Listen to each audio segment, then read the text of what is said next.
Welcome to this lesson on one of the most interesting applications of integration in Calculus 2, calculating the work required to pump liquids out of a tank against gravity. This is a classic problem that combines physics and math, and it often appears on exams. By the end of this video, you will have a solid method for solving any problem of this type. First, let's recall the definition of work. In physics, work equals force times distance. This formula is perfect when you are moving a solid object, like a box, because the entire object moves the same distance. However, pumping a liquid is tricky.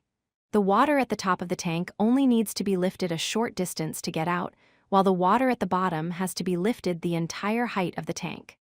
Because the distance varies for different parts of the liquid, we cannot just use the simple formula once. We need calculus. Here is the general setup for these problems. You will have a tank of a specific shape, like a cylinder, cone, or sphere, filled with a liquid. Your goal is to pump that liquid to the top or out of a spout. The most critical first step is to establish a coordinate system. Typically, we place the y-axis vertically through the center of the tank.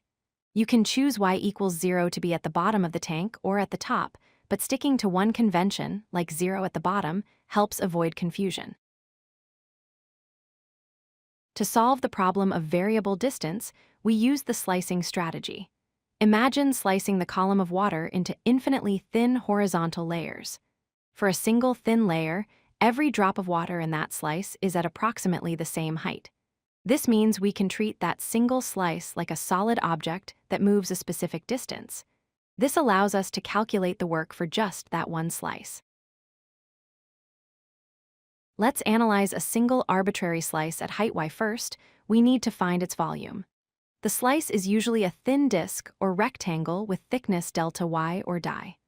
The volume is the cross-sectional area, A of y, times that thickness.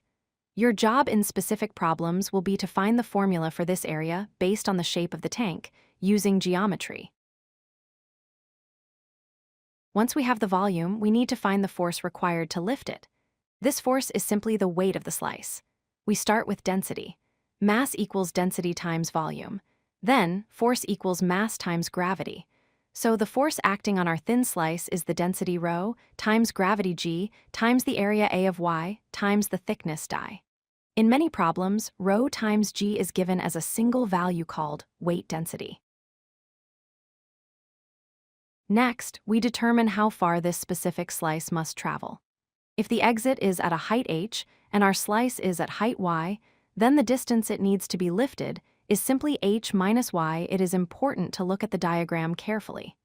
If there is a spout extending above the tank, the exit height h will include that extra distance.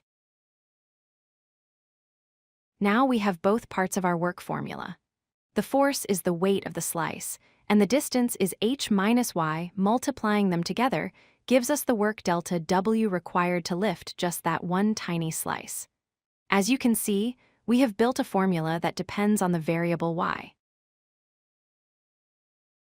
Finally, to find the total work required to pump all the water, we sum up the work for all the infinite slices. This summation becomes a definite integral. We integrate our work expression from y equals a to y equals b, where a and b represent the depth of the liquid. Calculating this integral gives us the precise amount of energy needed. Here is the summary of the method. Draw your tank and axis. Slice the liquid at y, find the area of that slice and the distance it moves. Then set up your integral. The general formula is work equals ρ times g times the integral of area times distance di. Remember, the limits of integration correspond to where the water exists, not necessarily the height of the tank. With this recipe, you can handle any pumping problem. If you like this video, hit that like button and don't forget to subscribe. Visit codelucky.com for more such useful content.